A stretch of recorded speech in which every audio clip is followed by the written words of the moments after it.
Last fall, I was feeling the anxiety of the election season. And I have a friend of mine who is a retired therapist and a nonviolent resistance educator, and really just this beautiful old hippie in the kind of best sense, said to me, "Hey, you should check out this website. It's built by people who love democracy, small d, and who also appreciate how social and political movements work. It's a choose-your-own-adventure website grounded in real ideas and real theories that should help you with your anxiety. You go through this choose-your-own-adventure," she said, "and then you'll feel better. At the end, try it. It will help." And I thought she was nuts, but I was anxious. And so I loaded it up on my phone, and what I found was a choose-your-own-adventure game, which I loved as a kid. I mean, I read all of those books and flipping through, just loved them. So the idea of getting to return to that was like, yes. So I'm playing with this, but she was right, it has actual political theories. It had Democracy 2025 in it. It offered some real and grounded ideas in resistance, should the person that I was afraid of win the election. And there were a number of choices to make with these pictures, and it had a narrative. It was just surprisingly delightful. And at the end, it said, "Congratulations, democracy is saved." And I patted myself on the back. And then I realized that I wasn't so sure that I felt better, because I had just spent all this time looking at what other people were imagining would happen, and it was worse than what I had imagined was going to happen. And I was more aware of how quickly levers of government could be pulled. And so I found some solace, though, in knowing that I was not the only one who was worried about what might or might not happen, that there were people smarter than me with more savvy about how these things work, that I felt kind of like someone had my back. After the election, I was feeling especially anxious. And I pulled out this website from time to time. And I pulled it out from the perspective of not like what might happen, but what do I need to do now? Give me a roadmap. I don't know if that resonates with anyone, but I was really afraid.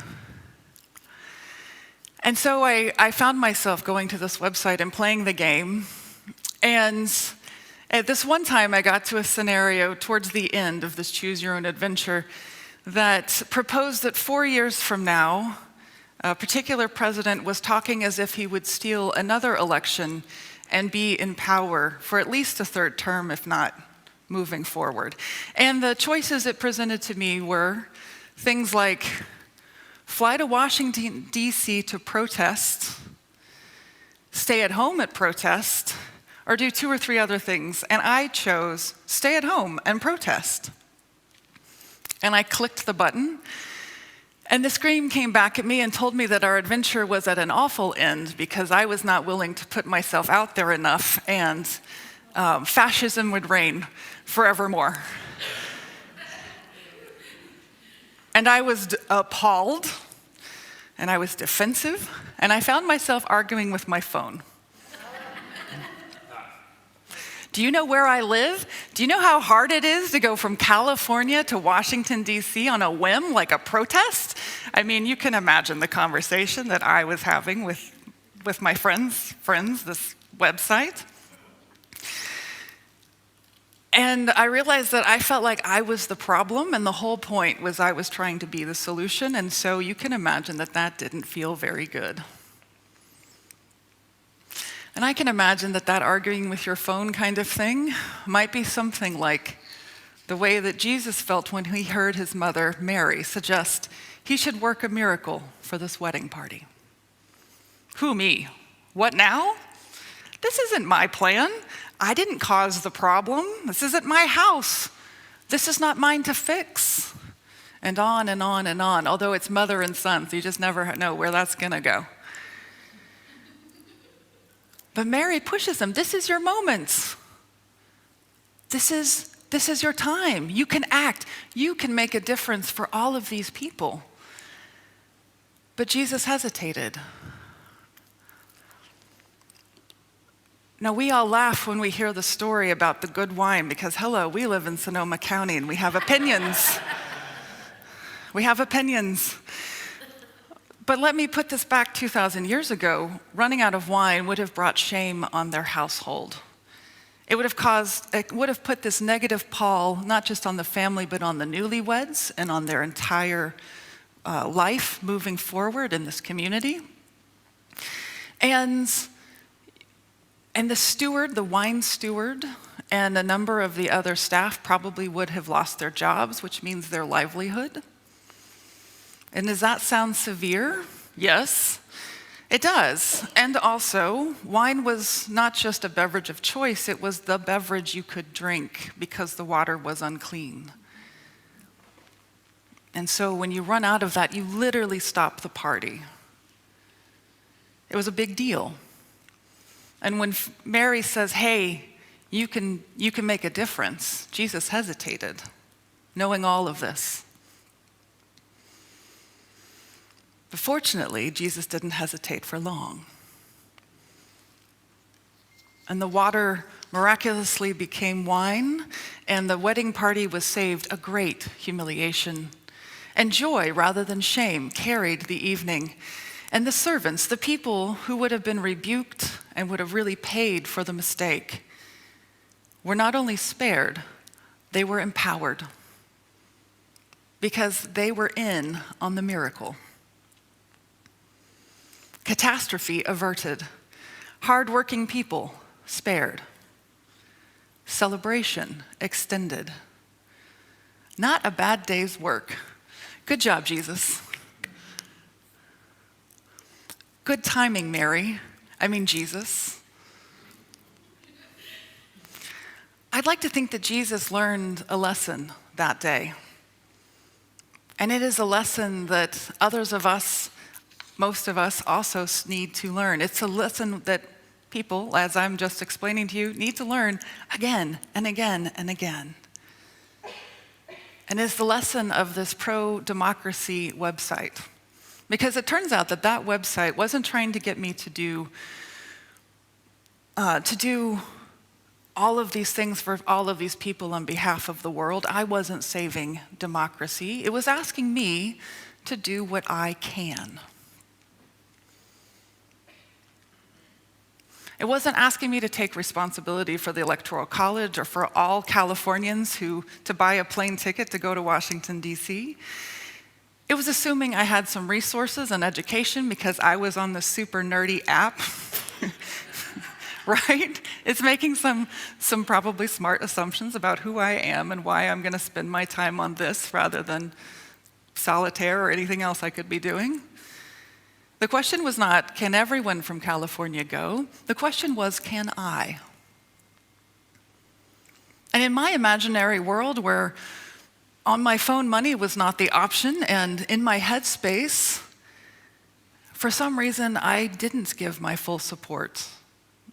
And it's just this intellectual exercise, and I'm someone who likes to travel, and I'm someone who even goes to protests, and I said no, when it was just asking me if I could. So I missed my moment on the web, on that app. And sometimes that happens. Moments pass us by. Moments we could have done something and we missed it. And these moments remind me of that beautiful quote by Maya Angelou, when you know better, do better. So friends, let me tell you, I went back to the app and I saved democracy again and again and again and again. And I felt a lot better after that. I felt a lot more empowered saying yes to do all of these things instead of the fear of, did I do enough? Do you know the story, the story of the Reverend Dr. Martin Luther King Jr., of how he became, the short story, of how he became the leader of the Montgomery bus boycott? Well, I will tell you that it is not because he heard about it and said, I have a dream. What happened was, Mother Pollard, an elder at Dexter Avenue Baptist Church, the church where Dr. King was a relatively new pastor, Mother Pollard was in a meeting with community organizers, including Ella Baker. If you don't know Ella Baker, she was a phenomenal organizer behind the scenes for the civil rights movement. And so Mother Pollard and Ella Baker and others are in this strategy meeting, and they said, we need someone to come and speak who can encourage us. And Mother Pollard said, you know, there's this young preacher at my church. I'll bring him.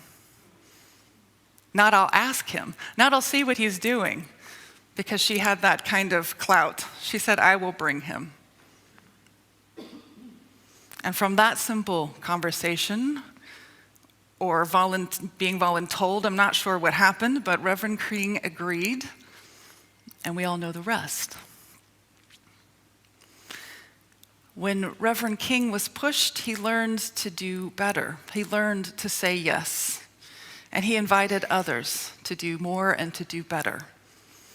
And I'm also reminded of his letter from Birmingham jail.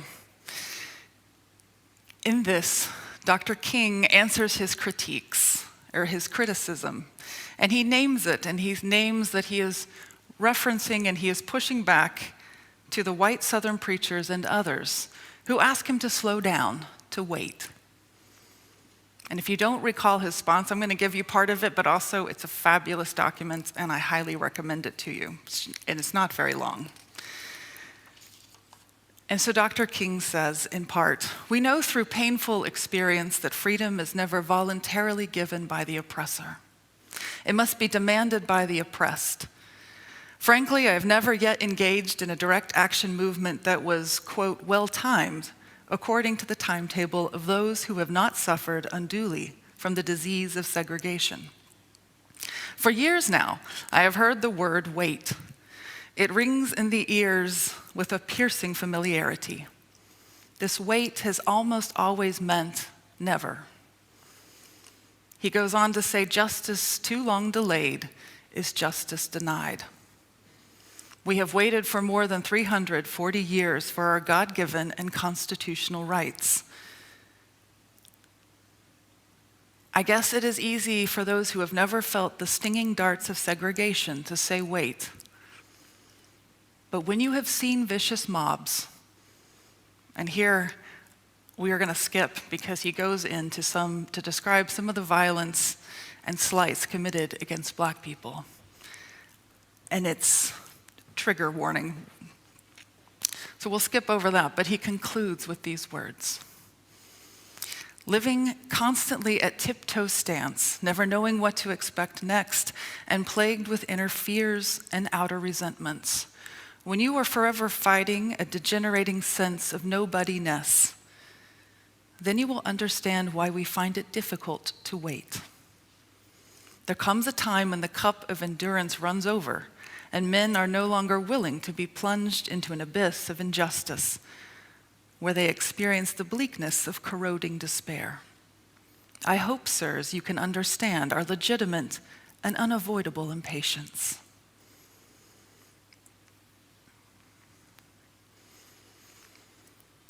Dr. King is known for a shorthand expression, the time is always right to do what is right. It is a lesson learned by living through oppression. It is a lesson learned also by trusting in our God, who invites us to see one another as fully human people. All people, all Americans, regardless of the many things that can separate us. And it is a lesson worth remembering. The time is always right to do what is right. And it is a lesson that I think we need today and on this weekend even more in days and years to come. And so may we remind one another of the need to act and to do what we can do so that we can continue to build God's community, so that we can continue to build the beloved community, which includes looking out for those who are oppressed and doing all that we can do to make this world better for everyone. So may it be. Amen.